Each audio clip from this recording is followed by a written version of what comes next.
an inductor. An inductance is measured in henries. In what? Henries. Henries?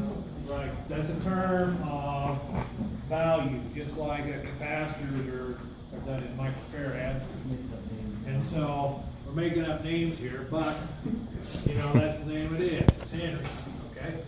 And we talked about that when we put a current in this wire, what happens? Okay, it creates a magnetic field. So we get this magnetic field that's created around this coil, and it's expanding. And we know that anytime we pass a wire through a moving magnetic field, it does what? Creates a current. So the fact that this current right here is creating a magnetic field, it now creates what? A counter EMF, or electromotive force. Electromotive force is the same thing as voltage and stuff, but it opposes it, so it's now pushing backwards. And so we call that induction or self-induction. That means it creates its own counter EMF or its own back EMF. They call these all different names, and that's why it's so important to look at this in your theory book. So we can call it back EMF, counter EMF, whatever you want to call it, and it pushes back against this one, but it's not strong enough to overpower. But what it does do is it slows it down. Okay? And then what happens when you turn this current off, this guy says, hold it a second, the field collapses, and it wants to keep the current going the same direction. So we call this the teenager rule. It opposes whatever you want to do. If you want to put a current through it, it says, hold it, buddy, we're stopping it. If you want to stop, it says, hold it, buddy, you're going to keep going. Okay? So that's its characteristics. Now, remember when we graphed a resistor? And if this is the voltage on a resistor, we also said what happens with the current. Okay, the current's in phase with them. But what happens to the inductor? Because as soon as you start putting that magnetic field on it, this guy's pushing against it, right? So the voltage on the inductor is slowed down.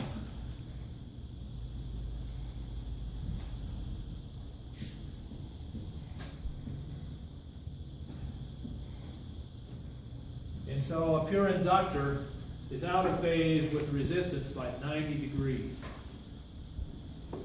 And so what happens is the current is here and the voltage is here, so what happens? The voltage lags the current by 90 degrees. So when we draw these up,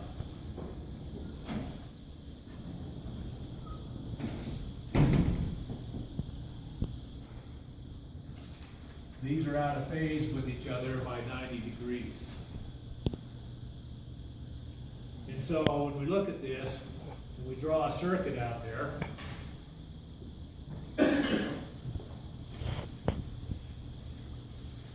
these voltages are going to be out of phase with each other. So now where's the total voltage?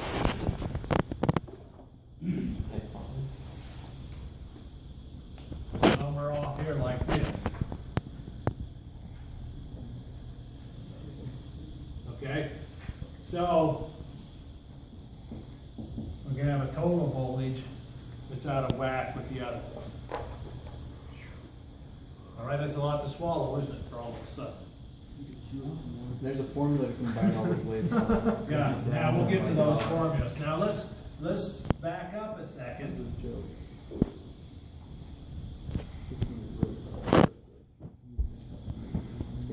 Yeah, at least this is the Well, Yeah, ideally, at least we haven't really got to the real stuff. What?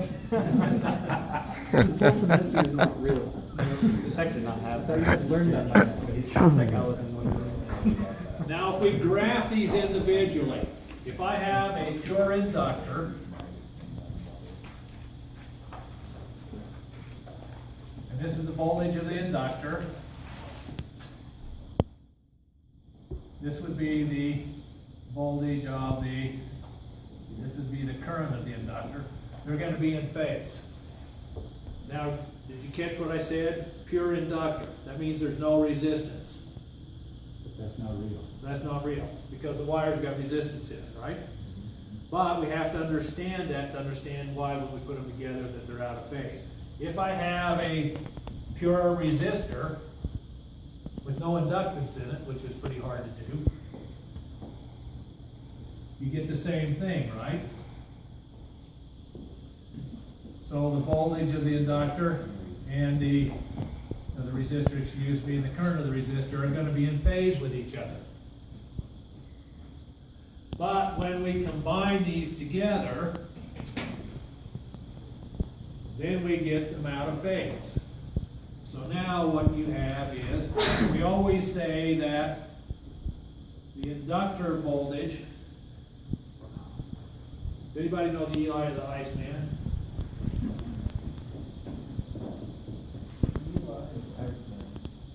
Okay, what does it stand for? Voltage lags the current in an inductive circuit. So this guy is an inductive circuit. This is a capacitive circuit. So now the current's going to lead the voltage in a capacitor.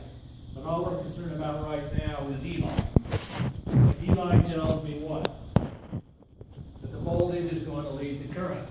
Because when we put this current through here and it expands out, it's opposing it, right? So because of that, the voltage is going to lead the current, slows the current down. So when we do these now, if this is the voltage of the resistor, and the current of the resistor is going to stay in phase, isn't it? Actually, we can't say the voltage of the resistor. We just have to say, I mean, current. I'm getting this mixed up. So we have to say that current mirrors the resistor, right? Now, according to this, what happens? The voltage of the inductor is going to lag behind, isn't it? And so that voltage is going to lag behind by some degrees, and we'll just say 90 degrees. So it can be anywhere in here depending on how strong it is or how weak it is. So now what do you do with the total voltage? The total voltage is going to be a result of these two, isn't it? So it's going to come off here somewhere or anywhere in between here depending on the circuit. So now we've got some formulas. What is inductive reactance?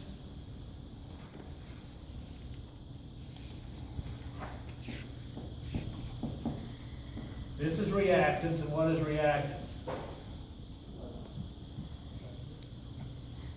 Any ideas? Well, what is resistance?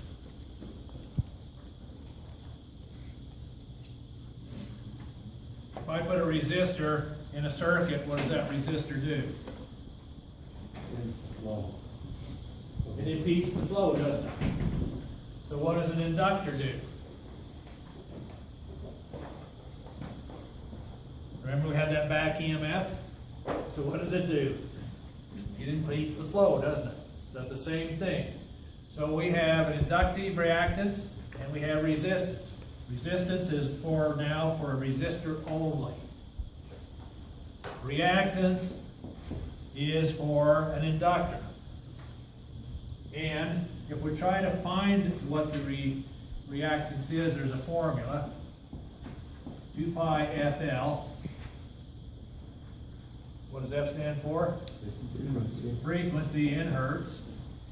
L stands for inductance in henries, because they give this guy a value of so many henries. And 2 pi is what? 2.40. 6.28. Oh, times two? Okay, and this is what makes it work, because remember, everything is figured off the 360-degree circle, right? Okay, so 2 pi is what?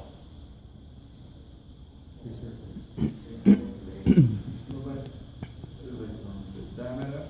Okay, isn't it the diameter? So when we look at this, we can now say that inductive reactance is 6.28 FL. Or you can say 2 pi, because you can enter those in your calculator directly, can't you? So now if we're going to graph this, if we take this circuit, we're now going to, Dave, you said that's for inductance? yeah, So the XL is inductance. yeah, L stands for what? Inductance. Inductance in Henry. So up there on your diagram, wouldn't the VR actually be VL? So what? On your little diagram up there, isn't that VL? Well, yeah. Good, thanks. No. should No, be DL. that should be VL, Yeah, not it should be VR. R. Oh, you already have DL up there. So I got it right now? Yeah. So now we're gonna put the resistor on the x-axis. So if we're to graph this, R is always in the x direction. That means it's real. Remember all the numbers on the x-axis are real numbers? Okay? These in the y direction are what? Imaginary? Okay? So our reactances are going to be on the y direction, and so right now we're talking about inductance, so we're going to say X of L goes in this direction. Now we're going to come up with a new letter called a Z. And what does Z stand for? Impedance. Now what is impedance? Well, it's not really resistance, because resistance here, right? It's the total, and most people say this, but it's not technically correct, it's the total resistance. But it's not really the total resistance, is it? It's actually a combination, it's a resultant of the resistance and the reactance. Okay, so we can say Z equals what? Pythagorean theorem. Z is equal to square root of R squared plus X of L squared. So Pythagorean theorem, right? So this is the resultant. So when we do a circuit now with inductance and resistance, we're going to have to know total voltage, total impedance, theta, power factor, hertz,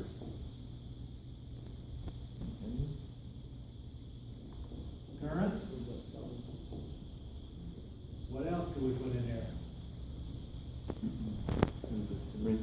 Well, the resistance is right here, and the inductance is here, so that's taken care of in Z, isn't it? We need no power. Ah, power. You want the power factor? Nope. And we got power factor. Okay. So now we're going to have to start finding all of these values for a series circuit in combination with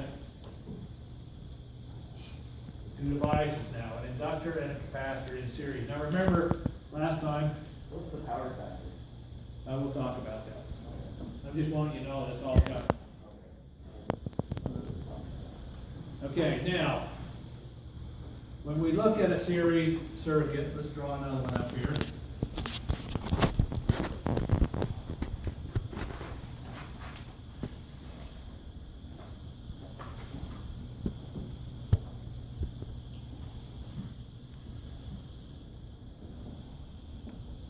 And we could say the inductance is in henries, this is in ohms, right? Now tell me, does Ohm's law still apply? It always applies, right? To the device. So if I change this now to X of L, which is, X of L stands for what?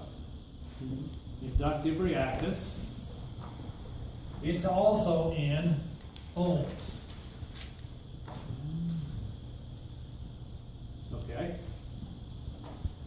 So we've got to understand that both of these are impeding the flow of the current, aren't they? Isn't it? Okay?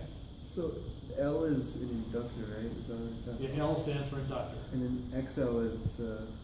Inductive reactance. Remember, reactance acts just like resistance. Okay? You can add that one, Do what? you can add it together, We can't add them together. add that. Because to get the total down here, we have to say Z now, don't we? And they have to be added vectorially.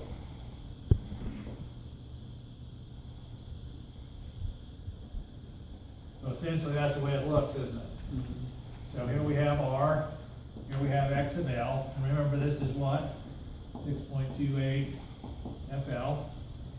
So down here we have to give you a hertz, don't we? If it doesn't tell you what the frequency is, what do you assume? 60. All right? Because that's what we have here. Z is now our impedance. So the formula for Z is what? R squared plus R squared XL. plus XL. Why do you always assume it's 60? Do what? Why do you always assume that it's 60? Because that's what we use here, 60 hertz. All right, now, remember L is in henries, frequency in hertz. Now, where do we get total voltage? Because according to our diagram, the voltage is out of phase, isn't it? Now we're going to do the same exact thing again. Total voltage is equal to the square root of the voltage on the resistor squared plus the voltage on the inductor squared. Pretty easy, right? Yeah. You guys lost. Okay? Now, let me emphasize this. Remember last time we talked about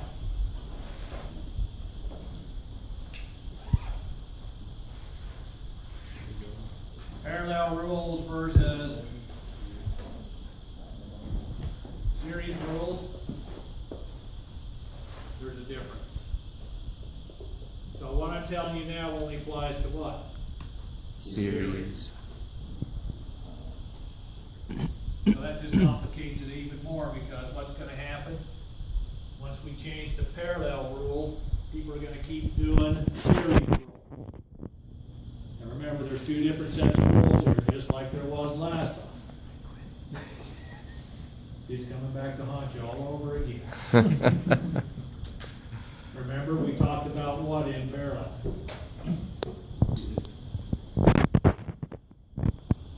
They all had the same voltage, Different average. but different averages. Okay?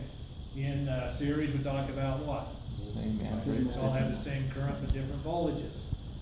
The same thing still applies. Each one of these still has the same what? Current.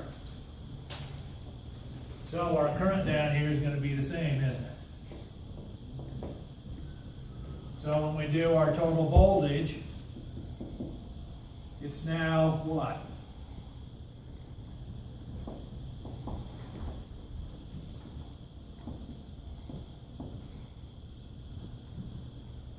We can use Pythagorean theorem, can't we? So essentially, these two triangles are the same, aren't they?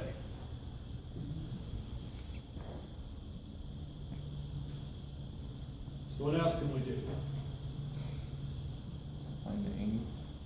We can find the angle. So how would we do that? Divide. Do sine, so you do opposite over. Or no, tangent. If you just know the two, do opposite over adjacent. Divide those two together. Okay, we could do that. We can use anything on the triangle, can't we? So all the sine, cosine, tangents that are out there available to us. However, certain ones are used more than others. Okay. Now, when we talk about power factor, where's my guy that says where power factor is? Let's talk about power factor. What is power factor? we want a small power factor. So what it means is, we want this angle here to be small. Because if it's small, that means what? To be what? More efficient. More efficient because we're not wasting all this guy over here, right? So, if the resistor is here, and the inductor is here, anything that's used up here is wasted or given back. This is the only thing that produces power is through the resistor. And so we want to have our power. Watts is power, right? So what's some formulas for watts? E times I squared R and a few of those kind, right? However, this is what we're getting out. So what is what we're putting in? What's it going to be called?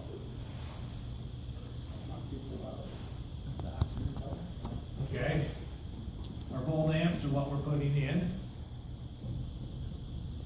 So what's this guy over here going to be called? Bars, which is reactive, volts, amps reactive, which means that's the wasted stuff. Okay? So, when we lower this angle, make it smaller, so we have a smaller triangle, then the volt amps that we're putting in are coming closer to the watts we're putting out, isn't it? And if the power factor was 0, that means they'd be exactly the same. Okay? So, we can have 3 types of power. We have what's called apparent power. And we have reactive power. And what's this called? True power. Now you notice all these triangles are the same. Can you repeat that last thing one more time? Watts is what we put out in horsepower, or what we use, is called true power. Okay. Okay? So we're going to start writing triangles like this.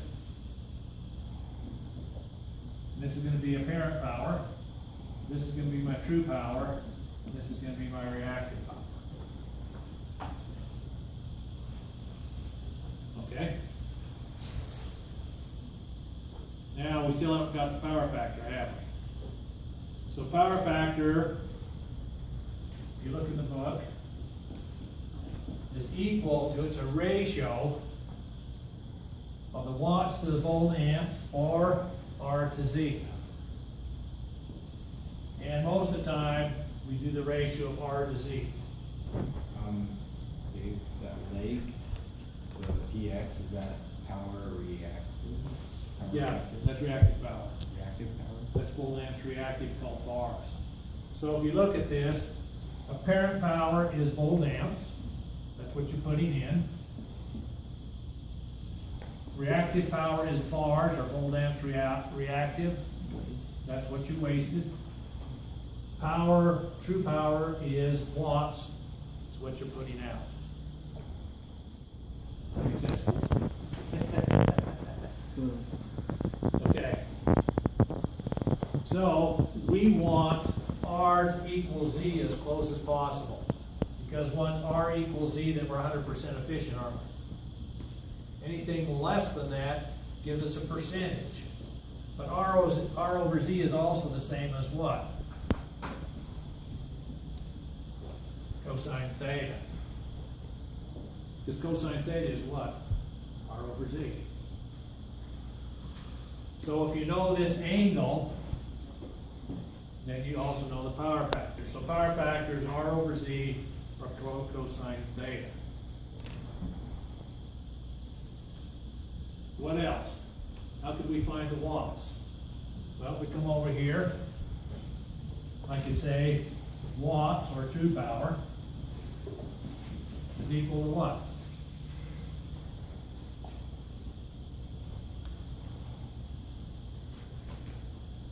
Well, before we said what?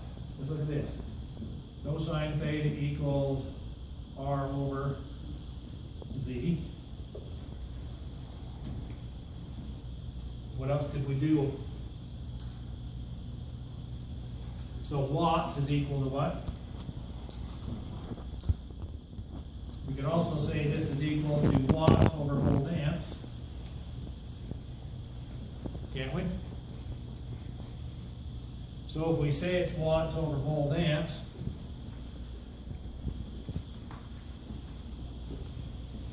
then I can move this up. My volt amps now equals, my watts equals volts times cosine theta. So I can now substitute that in. My true power or watts equals my volt amps times cosine of theta. So we just use the triangle thing. Or I can also say my watts are equal to volt amps times power factor. Because we just said what power factor is equal to R over Z or cosine theta. We also could say watts over volt amps because it's the same ratio, isn't it? Now,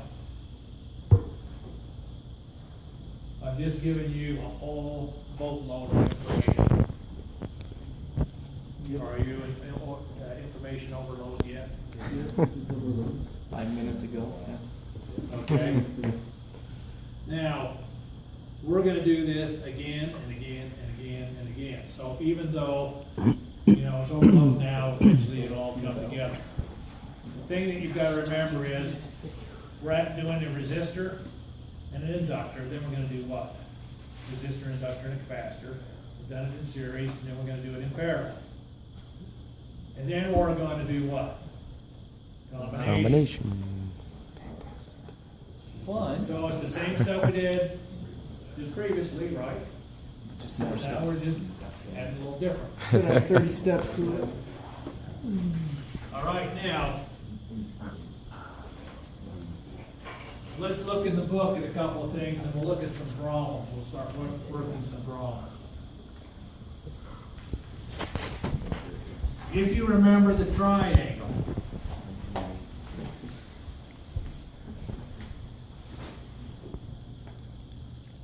impedance is equal to what?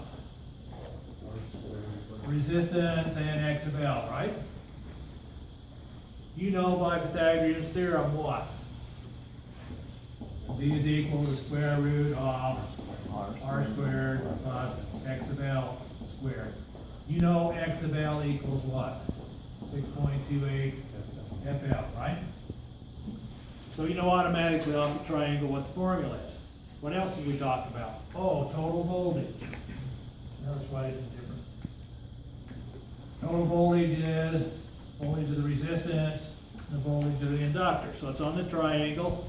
So it's the same exact thing as Z, isn't it? So total voltage is equal to the square root of the voltage of the resistor squared plus the voltage of the inductor squared. Right? So we also have power. Volt amps. So what do we have down here? True power, which is watts. Reactive power, which is bars. And what do we call this one? Apparent power. Apparent power. Apparent power, which is volt amps. So if we do the formula, apparent power equals the square root of true power squared plus reactive power squared. It's all in the triangle, isn't it? Okay. Now we talk about power factor. Power factor is equal to what? Cosine theta. Remember, theta is always here. This is always a right triangle. We're trying to make this smaller, so it could be R over Z. It also could be what?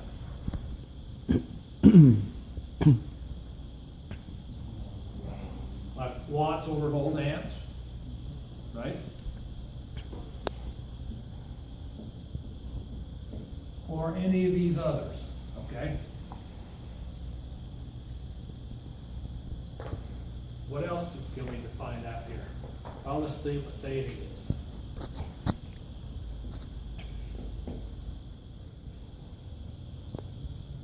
To get theta, we have what? The cosine inverse of what? R over Z. Or it could also be what? We also said the power factor is equal to what?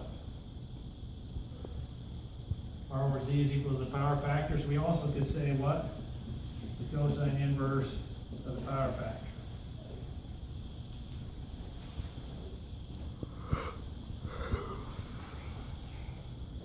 You all with me? Okay. This is where the rubber starts to meet the road. Now let's go to the book for a second, because I don't want to skip any of this stuff. 541, it says, the primary new concept to understand is that voltage and current be out of phase. Okay, we got that? The current and the voltage are going to be out of phase now with inductors and capacitors, where they were in phase with resistance. Okay? For the resistive devices, they were previously analyzed, the voltage and the current were in phase. In the inductor, the voltage leads the current by 90 degrees. This means that if we look at the power between times, we get different interpretations. So,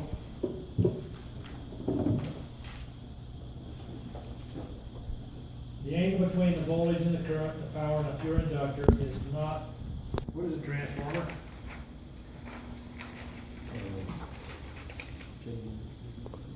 It's what? Coils, okay, two coils. Most of the time they represent a transformer. They'll usually draw something out like this. And then you'll have wires going through it like this. And you'll have your primary here, then you'll have a secondary. But they're really built like what? They're really a single post, and you'll put windings on it. And then you'll actually put another winding right on top of it. That way they're in real close proximity to each other, so we can capture the most magnetic field. And then what will they do? They'll put some other mechanisms around it so that they can actually capture the magnetic field that escapes, so that they can use all the magnetic field and transfer of energy. So is that how they get like more voltage? Yeah, so we use these things to step voltage up and step voltage down. We also use it as a filter. We won't get into the filters yet. But when we talk about transformers, a transformer is essentially what? An inductor, isn't it? Okay? If we put a core in here, some type of material, then it concentrates the flux in that core in the center of the coil. So we can increase its intensity by putting a coil in there, that coil wrapped around some type of core. Now, reactance of a coil. What else do we use coils for? Relays, motor starters, all kinds of devices. We have hundreds of devices out there in the lab that we use coils for. Doorbells, what else is there? Relays, just numerous deals where we use this principle, and we can actually put a hinge in here and a spring to pull this back, and then this thing will flop back and forth on it. And so we can use that mechanism to control different things, everything from doors to light switches to all kinds of things. So we use that action. So here it says the primary of a transformer is connected to a 170 volt line. So if I draw this up,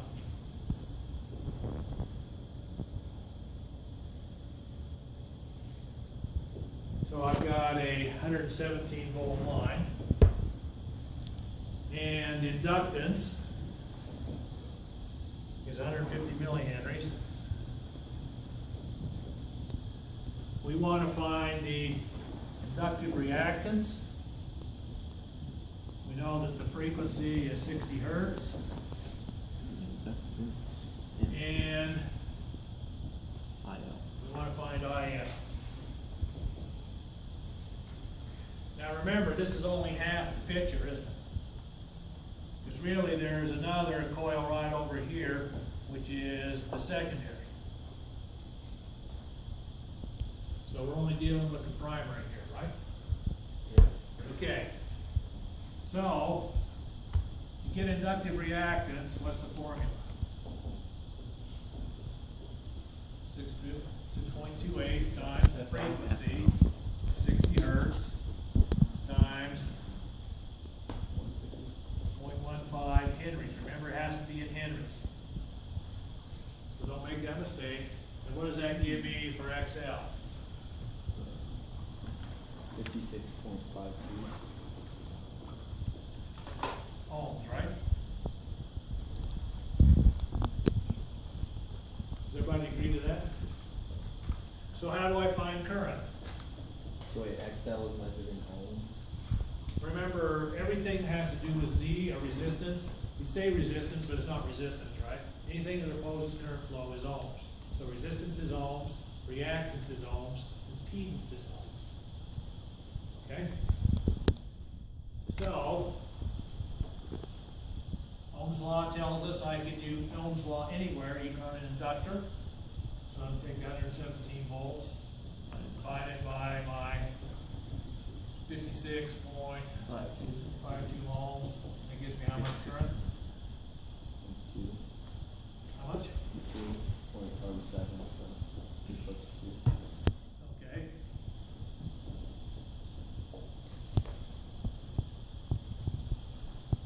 Now the question is, how much power is used?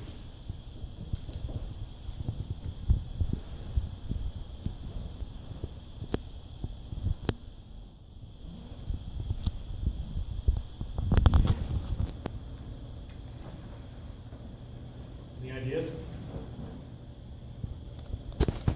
170 volts times 2 ohms. So 242. Okay. When we talked about power, we said what? The only real power that counts is what? Watts. So this is bars. So essentially, we're getting no real power out of it, are we? Because it's an inductor. Now we can calculate the bars, which would be volts times amps, right? So we have to be careful when we talk about this, what the question's really asking. Now, even though we have inductive values here, if we was to draw this up because there's no resistance, the voltage and the current would be in phase, wouldn't it? Now, when we introduce resistance in, that all changes. So see if you got the same thing we did. So far, so good.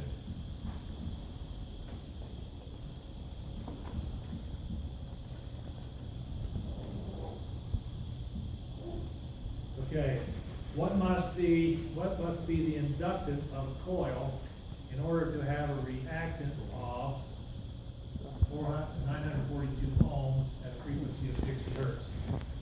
So which form are we going to use?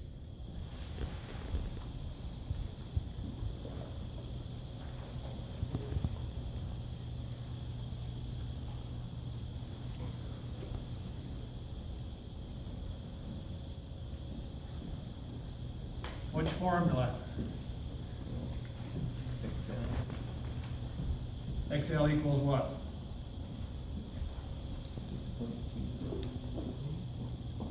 6.2 or 6.28. 108.2, what is it? 2.8. Okay. Times 60. So it wants to know the inductance, so we're trying to find these Henrys, aren't we? We know the Hertz is what, 60? And we know that the ohms is 942. And 60K.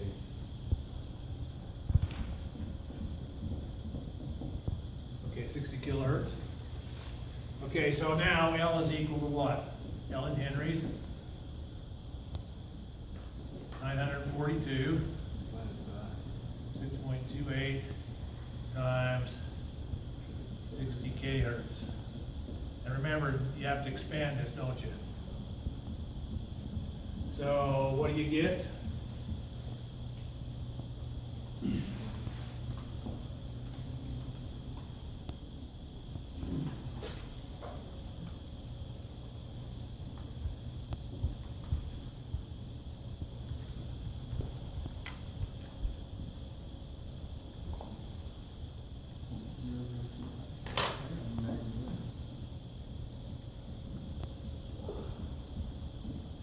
You got what? 9 million? Oh, I did wrong. That's right, 1.025. So you'd make this what? 25? So we go 1, 2, 3, we could go 2.5 millihenries, right?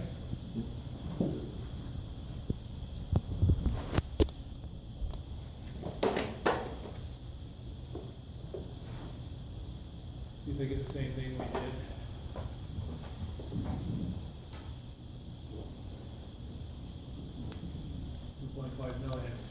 Okay, so we're doing good so far.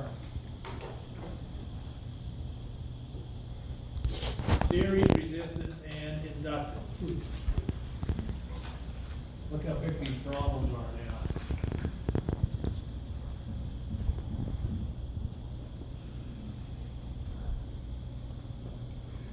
So a resistor and inductor is connected in series across the source of a frequency of 60 hertz. So let's draw this up.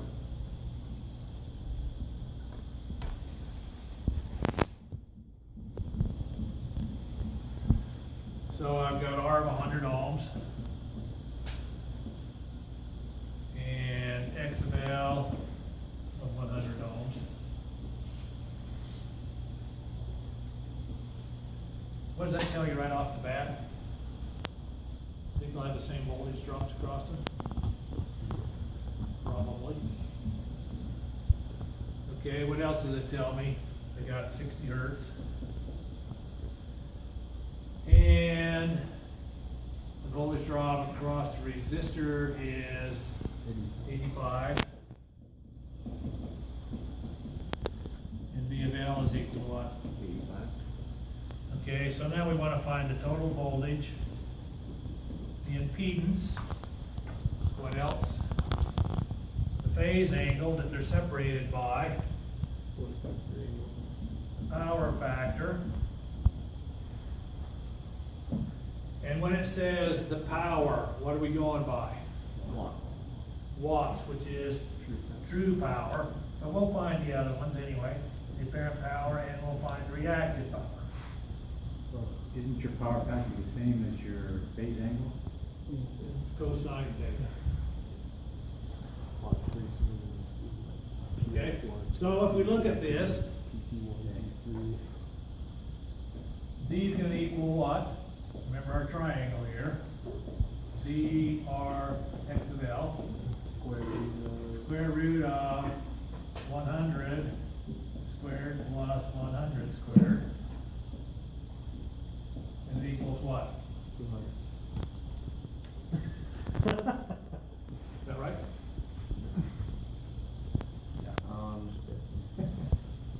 It would be 141.4. Okay.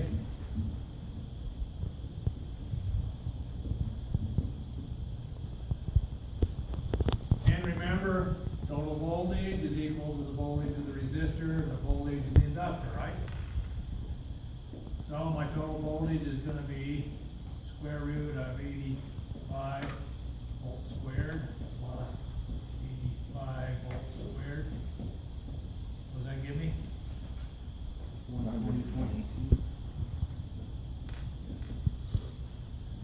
Yeah, 120.2 volts. Oh, what's theta gonna be equal to? Theta is the cosine inverse of R It'll be over Z. 45. So R is what? 45. Because they're the same side, so it has to be equal degrees. And Z equals, figure it out, let's make sure. Oh, never mind if it's like that. Because remember that's C, right? This is R over Z. That's what it come out to be. 45. You knew that, but we gotta make sure you know how to figure it out correctly. If both sides are the same, this side is the same as this side, just has to be what? 45 degrees, right? That's what theta is, is that, Is that what? that's what theta is the angle. Yeah. Okay. Remember, it's always there in these problems. It's always that side though, it can't be the top Yeah. side either. Because we're always comparing everything to this X direction. Remember when we did that on the other test? Is this angle or this angle or this angle, they're all these angles right here, right, comparing it to the X direction. Okay, so now what is the, well, let's find the current. What's the total current equal?